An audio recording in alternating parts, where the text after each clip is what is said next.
Welcome to the Lakeview Health video podcast series. I'm Dr. Ellen Ovson. I'm a staff addiction medicine specialist at Lakeview Health, and we are pleased to have from Denton, Texas, Dr. Rayl, who's the Director of Pharmacy at University Behavioral Health of Denton.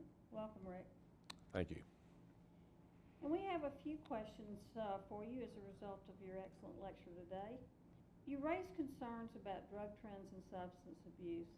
And one of the things that you specifically emphasized was the rising use of K2. Can you tell me about your experience with the use of K2 or synthetic marijuana and the implications and complications of that? Yes. So I had a speaker come to our hospital to speak about synthetic marijuana a couple of years ago, and she basically brought some pictures from the internet, and it wasn't very informative. So I decided at that point that I would do some research and find out more about this because it was concerning. Because we had just had a patient come in that was basically in a fugue state and not able to function at all, and we ended up sending to the state hospital after a month. So it was like, what's going on with this K2? K2 spice, synthetic marijuana all mean the same thing. And what you see with that is an increase in potency over marijuana, but it's not as euphoric.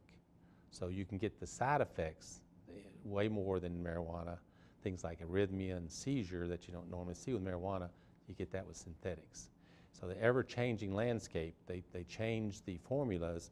It changes all the time so that they're able to avoid drug tests. So you basically don't know what you're getting. Pretty scary stuff.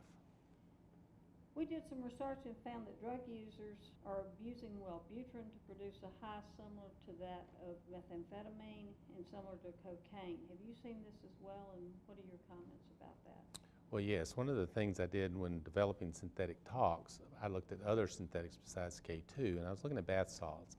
And one of the things I noticed is that wellbutrin is the cathinone, which is what bath salts, they all originate from that.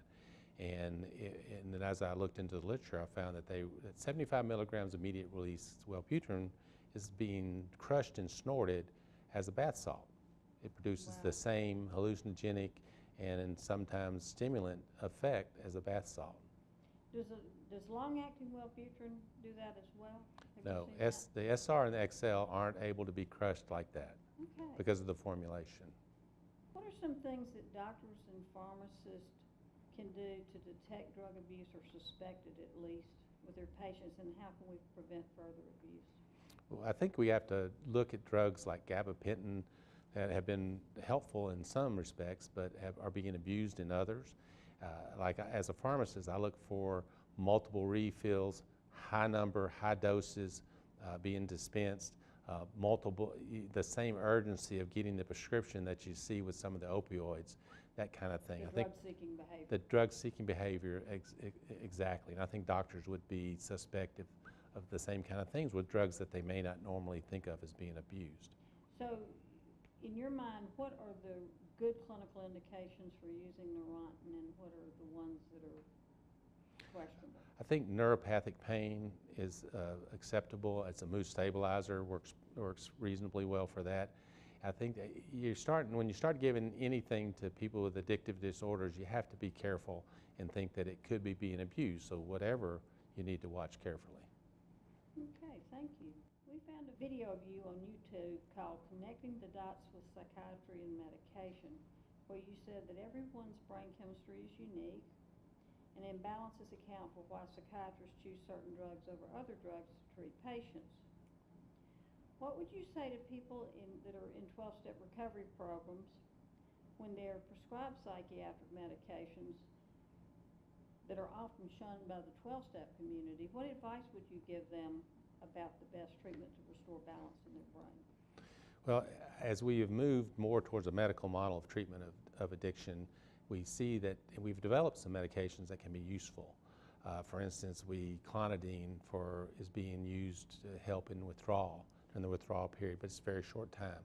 I think you be careful what you're using. You make sure that you're seeing a doctor that is familiar with addictions, which is sometimes hard to do because it's not taught very well in medical school. But you want to seek the advice of maybe a pharmacist that understands a little bit about addiction also. But you just don't rush into it. You don't fear it. You just it's like a fire. You just respect it. Right. You know, one thing, and I discussed this with you earlier, that I tell all of my patients is before you consider taking anything, whether it's prescribed or over the counter, take it to your pharmacist and tell them you're in recovery and ask, can you take it? And It's that's probably the simplest, safest way to avoid relapse, in my opinion. a good place to start. Well, it's been a pleasure talking to you today. I'm very pleased that you were able to fly in from Texas. For those who are watching who want to learn more, you can contact Grace-Counseling, or you can go to the website, www.grace-counseling.com, or call 1-800-972-0643.